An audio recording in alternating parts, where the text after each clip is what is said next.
É a sexta-feira 13, gente. E hoje eu estou assumido.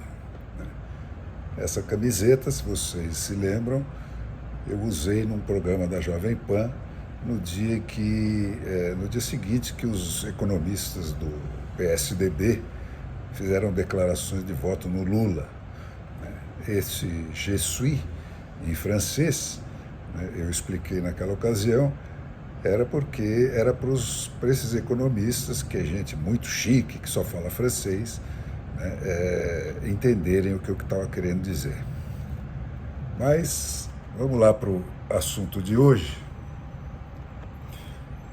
que é de lascar e está fervendo nas televisões. Quer dizer, não é nem porque ele é o cara de mais alto nível que trabalhou com o Bolsonaro, que está ao alcance da mão, nem porque o PT, claro, queira pacificar o país. Primeiro, eles iam prender o Anderson Torres, ex-ministro da Justiça do Bolsonaro e atual secretário de Segurança Pública do governador cassado do Distrito Federal, por cumplicidade com o crime inafiançável do terrorismo, porque ele sabia que iam rolar as invasões de 8 de janeiro e não fez nada.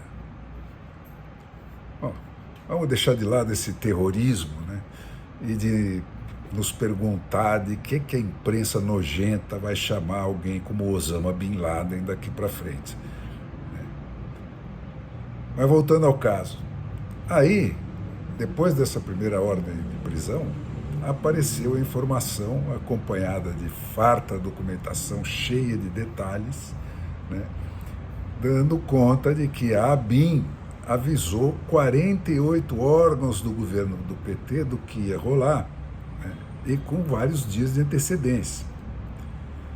E de que entre os avisados estavam os 16 ministérios do PT que integram o Sistema Brasileiro de Inteligência, o chamado SISBIN. E de que os termos desses avisos incluíam frases como, aspas, tem aumentado o número de fretamentos de ônibus para Brasília, o que indica que manifestações violentas podem ocorrer. Mantém-se as convocações para ações violentas e tentativas de ocupações de prédios públicos. Veja bem, mantém-se, o que pressupõe que não foi coisa do dia e da hora. Os alertas já vinham sendo feitos antes, os mesmos alertas. E aí apareceram também entrevistas dos ex-ministros de defesa dos últimos governos do PT, como o Aldo Rebelo e o Raul Jungmann, que, como homens honestos que são e conhecedores de como as coisas funcionam nesse setor, fizeram as perguntas óbvias que os jornalistas, entre aspas, não fazem, tais como explicar que o Gabinete de Segurança Institucional, o famigerado GSI, subordinado à presidência da República, ao presidente da República em pessoa, não tivesse reagido aos muitos avisos e outros sinais do que ia acontecer? Por que a Guarda Presidencial, que é um batalhão que mora 7 dias por semana, 24 horas por dia, nos porões do Palácio Presidencial, não se moveu? Por que o Comando Militar do Planalto, chefiado pelo general G. Dias, que é o único que goza da intimidade e da confiança pessoal do Lula, não se mexeu?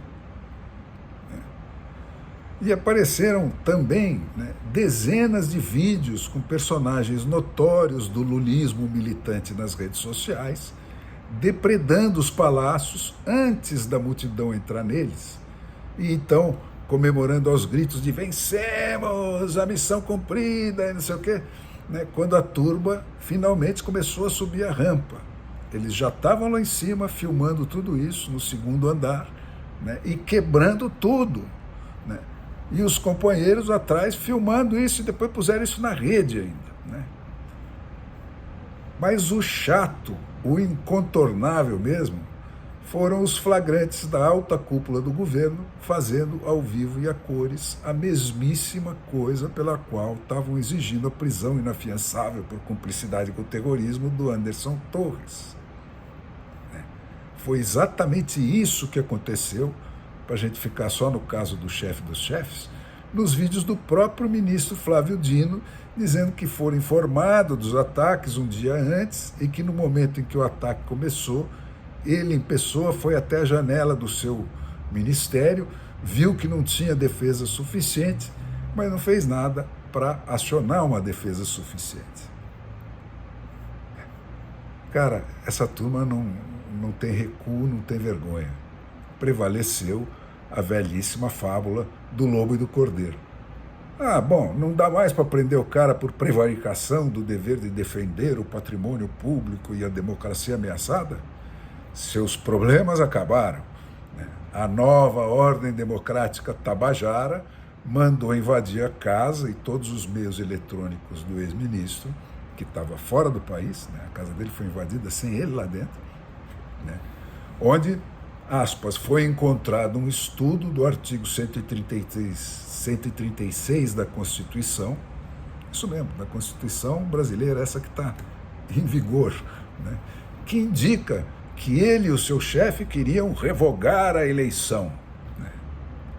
O plano nunca foi posto em prática? Sem problema. A democracia tabajara, não existem pecados por obras, como essas que puseram Lula na prisão, por exemplo. Só existem pecados por pensamentos e palavras. Mas agora, gente, é que vem o melhor. Deixa eu ler para vocês o que é esse artigo 136 da Constituição brasileira. Está aqui, ó, todo grifado. Vocês podem ver aqui que eu destaquei dele os trechos mais significativos. Ele está no título 5 da Constituição, que é o que trata da defesa do Estado e das instituições democráticas, na seção 1, que trata do estado de defesa e do estado de sítio. Então, passo a ler os trechos que eu assinalei. Artigo 136. O presidente da República pode, ouvidos o Conselho da República e o Conselho de Defesa Nacional, decretar estado de defesa para preservar ou prontamente restabelecer em locais restritos e determinados a ordem pública ou a paz social ameaçadas por grave e iminente instabilidade institucional. Bom, não tem dúvida que era esse precisamente o quadro que agora está criado no Brasil, e já estava lá também. Parágrafo 1º. O decreto determinará o tempo de duração e as áreas onde será aplicado e indicará as medidas coercitivas a vigorarem dentre as seguintes. Número 1. Restrição dos direitos de letra A, reunião. Mas espera aí, o Bolsonaro nunca restringiu o direito de reunião de ninguém. Já o PT não sossegou enquanto não acabou com ele em frente aos quartéis do país inteiro. Letra B, fim do sigilo de comunicação e correspondência. De novo, o Bolsonaro sempre respeitou esses direitos do sigilo de correspondência e comunicação. Já o PT baixou um decreto acabando com ele para todo mundo que tiver qualquer relação com manifestações de crítica a ele, às urnas que o elegeram ou ao STF. E não só para quem proferia essas críticas, mas para todos que nos celulares apreendidos tiverem se comunicado com quem o tenha feito nos últimos 5 anos. Olha o que é isso. Parágrafo 2º. O tempo de duração do estado de defesa não será superior a 30 dias, podendo ser prorrogado uma vez. E há quanto tempo, gente, que nós estamos sob o estado de defesa pessoal do Alexandre de Moraes e dos seus protegidos? 3 anos? 4 anos? Parágrafo 3º. Na vigência do estado de defesa, 2 pontos. Item 1. A prisão por crime contra o Estado será comunicada imediatamente ao juiz competente, que a relaxará se não for legal. Número 3. A prisão ou detenção de qualquer pessoa não poderá ser superior a 10 dias. Item 4. É vedada a incomunicabilidade do preso. E aí eu pergunto, Qual decisão de qual juiz em todo o território nacional está valendo hoje, depois que a condenação do Lula por 9 juízes diferentes, de 3 instâncias abaixo do Supremo Tribunal Federal, foi revogada por uma decisão monocrática? E quanto à incomunicabilidade, relaxamento de prisão ilegal, a última matéria que eu mesmo fiz antes de ser censurado na Jovem Pan era sobre alguém que está preso há 7 meses no presídio de segurança máxima em Minas Gerais, incomunicável, por ter feito críticas ao ministro Alexandre de Moraes no seu blog.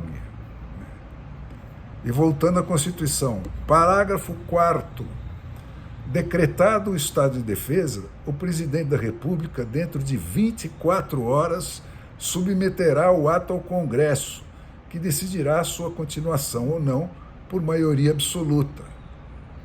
Parágrafo 5º, se o Congresso estiver de recesso, ele será convocado no prazo de 5 dias.